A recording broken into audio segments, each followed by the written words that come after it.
Il y a de nombreuses années, Marky Peterson du Collège des 12 apôtres a commencé un discours par cet exemple fictif. Je cite, « Paul et sa femme Lucie sont de braves gens, honnêtes et droits. Cependant, ils ne vont pas à l'église et ils estiment qu'ils peuvent être suffisamment bons sans cela. Ils enseignent à leurs enfants l'honnêteté, la vertu, et ils se disent que c'est à peu près tout ce que l'Église ferait pour eux. D'ailleurs, ils insistent sur le fait qu'ils ont besoin de leur week-end pour des activités récréatives en famille et que ce serait véritablement un obstacle pour eux d'aller à l'Église.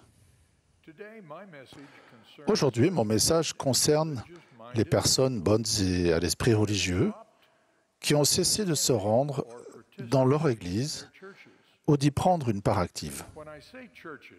Quand je dis leur Église, j'inclus les synagogues, les mosquées et autres organisations religieuses.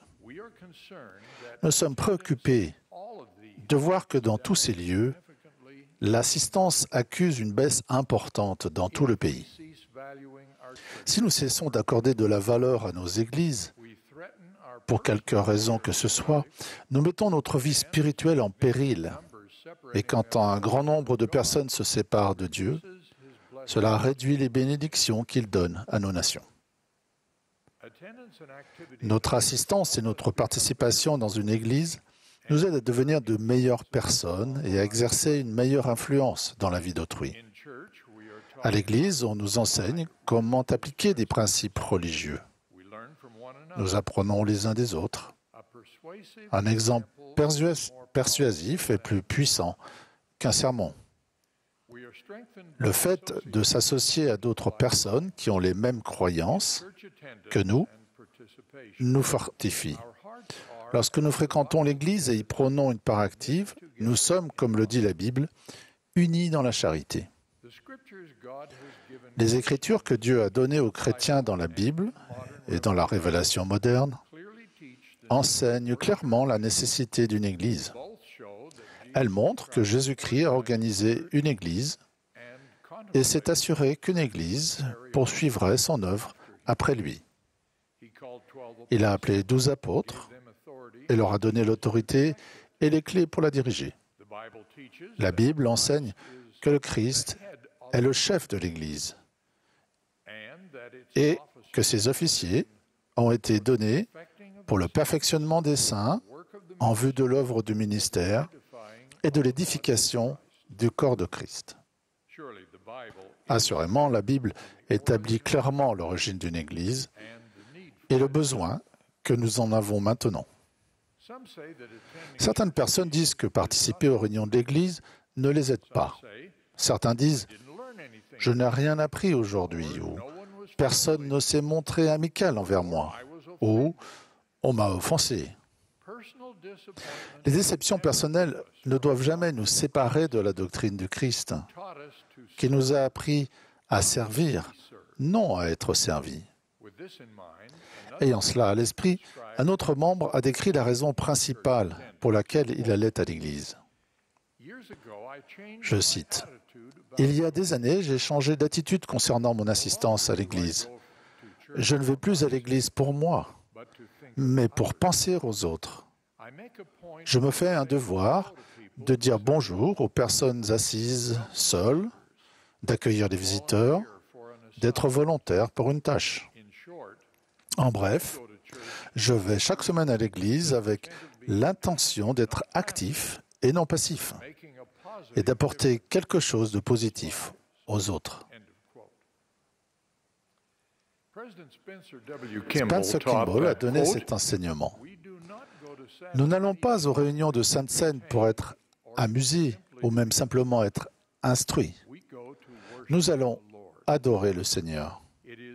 C'est une responsabilité individuelle.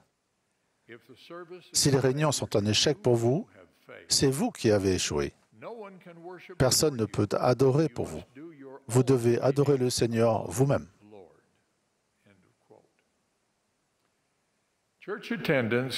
L'assistance à l'Église peut ouvrir notre cœur et sanctifier notre âme. Dans une église, nous n'œuvrons pas seuls ou à notre convenance. Nous œuvrons habituellement en équipe. Dans le service, nous trouvons des occasions divines de nous élever au-dessus de l'individualisme de notre époque. Le service dirigé par l'Église nous aide à vaincre l'égoïsme qui retarde notre progression spirituelle. Mentionnons brièvement d'autres avantages importants. À l'Église, nous nous associons avec des personnes merveilleuses qui s'efforcent de servir Dieu. Cela nous rappelle que nous ne sommes pas seuls dans nos activités religieuses. Nous avons tous besoin d'être associés à d'autres personnes et les associations au sein de l'Église sont parmi les meilleures que nous puissions connaître pour nous, notre conjoint et nos enfants. Les études montrent que sans ces associations, en particulier entre des enfants et des parents fidèles, il est de plus en plus difficile aux parents d'élever des enfants dans leur foi. Jusqu'ici, j'ai parlé des églises en général. Je vais maintenant parler des raisons particulières d'être membre, pratiquant et participant au sein de l'Église rétablie du Sauveur, l'Église de Jésus-Christ des Saints des Derniers Jours.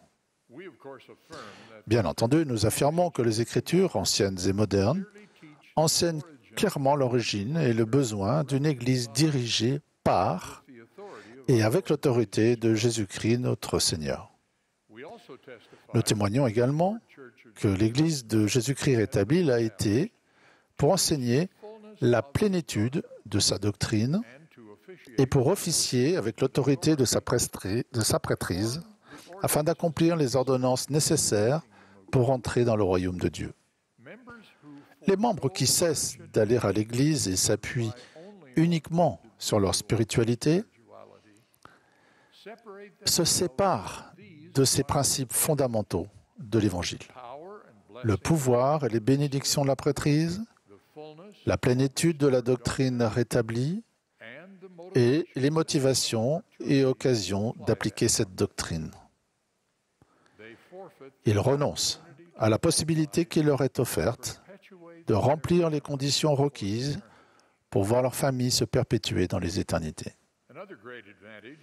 Un autre grand avantage de l'Église rétablie est qu'elle nous aide à progresser spirituellement. Qui dit progression dit changement. En termes spirituels, cela signifie se repentir et chercher à se rapprocher du Seigneur. Dans l'Église rétablie, nous avons la doctrine, des procédures et des assistants inspirés qui nous aident à nous repentir. Leur objectif, même lors de commissions d'examen du statut de membre, n'est pas de condamner comme le ferait une cour pénale. Avec amour, les commissions d'examen du statut de membre nous aident à remplir les conditions requises pour bénéficier de la miséricorde du pardon rendu possible par l'expiation de Jésus-Christ. La spiritualité personnelle produit rarement la motivation et le cadre propice au service désintéressé qu'offre l'Église rétablie. Les jeunes hommes et femmes et les membres âgés qui mettent de côté leurs études ou leurs activités de retraités pour accepter un appel en mission en sont de grands exemples. Ils sont missionnaires auprès d'étrangers dans des endroits qu'ils ne connaissent pas et n'ont pas choisis.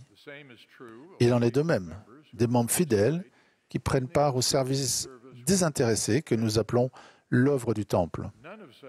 Aucun service de ce genre ne serait possible sans l'Église qui le parraine, l'organise et le dirige.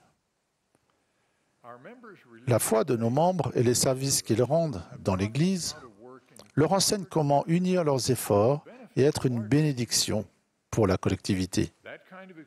Ce genre d'expérience et de développement ne se produit pas dans l'individualisme si répandu dans les pratiques de notre société actuelle. Dans l'organisation géographique de nos paroisses, nous nous associons et travaillons avec des personnes que nous n'aurions peut-être pas choisies autrement, des personnes qui nous instruisent et nous mettent à l'épreuve. En plus de nous aider à acquérir des qualités spirituelles telles que l'amour, la compassion, le pardon et la patience, cela nous donne des occasions d'apprendre à travailler avec des personnes aux origines et aux préférences très différentes. Cet avantage a aidé beaucoup de nos membres et beaucoup d'organisations qui ont bénéficié de leur participation. Les saints des derniers jours sont connus pour leur capacité de diriger et d'unir leurs efforts. Cette tradition trouve son origine dans nos courageux pionniers qui ont colonisé l'Intermountain West et ont établi notre chère tradition de coopération désintéressée pour le bien commun. La plupart des actions humanitaires et de charité sont réalisées en regroupant et en gérant des ressources individuelles à grande échelle. L'Église rétablie le fait avec ses actions humanitaires de grande envergure dans le monde entier. Elles comprennent la fourniture de matériel éducatif et médical, le don de nourriture à ceux qui ont faim, le soutien des réfugiés, l'aide déployée pour contrer les effets de la dépendance et une multitude d'autres actions. Les membres de notre Église sont connus pour leurs projets main serviables dans les situations de catastrophes naturelles. Être membre de l'Église nous permet de prendre part à ces actions à grande échelle. Les membres payent aussi des offrandes de jeûne pour aider les pauvres qui se trouvent parmi eux. En plus de ressentir la paix et la joie grâce à la compagnie de l'Esprit, les membres qui vont à l'Église goûtent les fruits d'une vie en accord avec l'Évangile, tels que les bénédictions de la parole de sagesse et la prospérité matérielle et spirituelle promise aux personnes qui vivent la loi de la dîme. Nous avons aussi la bénédiction de recevoir les conseils de dirigeants inspirés. Pour parachever tout ceci, il y a les ordonnances nécessaires pour l'éternité, accomplies par l'autorité de la prêtrise, notamment la Sainte Seine que nous prenons chaque jour de sabbat. L'ordonnance suprême dans l'Église rétablie est l'alliance éternelle du mariage qui permet la perpétuation de relations familiales glorieuses. Le président Nelson a enseigné ce principe de manière mémorable. Il a dit « Nous ne pouvons pas retourner en présence de Dieu par des souhaits. Nous devons obéir aux lois sur lesquelles ces bénédictions reposent. » L'une de ces lois est de rendre un culte à l'Église chaque jour de sabbat. Notre culte et notre application des principes éternels nous rapprochent de Dieu et magnifient et améliorent notre capacité d'aimer. Parley P. Pratt, l'un des premiers apôtres de cette dispensation, a décrit ce qu'il a ressenti lorsque le prophète Joseph Smith a expliqué ces principes. Je cite, « Je sentais que Dieu était vraiment mon Père céleste, que Jésus était mon frère et que ma chère femme était ma compagne immortelle et éternelle, un ange gardien qui m'était donné pour m'être un réconfort et une couronne de gloire pour toujours et à jamais. Bref, je pouvais à présent aimer à la fois avec l'esprit et la compréhension. » En conclusion, je rappelle à tous que nous ne croyons pas que le bien ne peut être accompli que par le biais d'une Église. Nous voyons des millions de gens qui, indépendamment d'une Église, soutiennent et mènent à bien d'innombrables bonnes œuvres. Individuellement, les saints des derniers jours prennent part à un grand nombre de celles-ci. Nous voyons ces œuvres comme une manifestation de la vérité éternelle, selon laquelle l'Esprit donne la lumière à tout homme qui vient au monde. En dépit des bonnes œuvres qui peuvent être accomplies sans une Église, la plénitude de la doctrine et ses ordonnances du salut et de l'exaltation ne sont accessibles que dans l'Église rétablie. De plus, lorsque nous allons à l'Église, nous recevons la force et l'enrichissement de la foi qui viennent de notre association avec d'autres croyants et du culte que nous rendons avec les personnes qui s'efforcent, elles aussi, de rester sur le chemin des alliances et d'être de meilleurs disciples du Christ. Je prie que nous soyons tous constants dans ces expériences que nous procure l'Église, tandis que nous recherchons la vie éternelle, le plus grand de tous les dons de Dieu. Au nom de Jésus-Christ. Amen.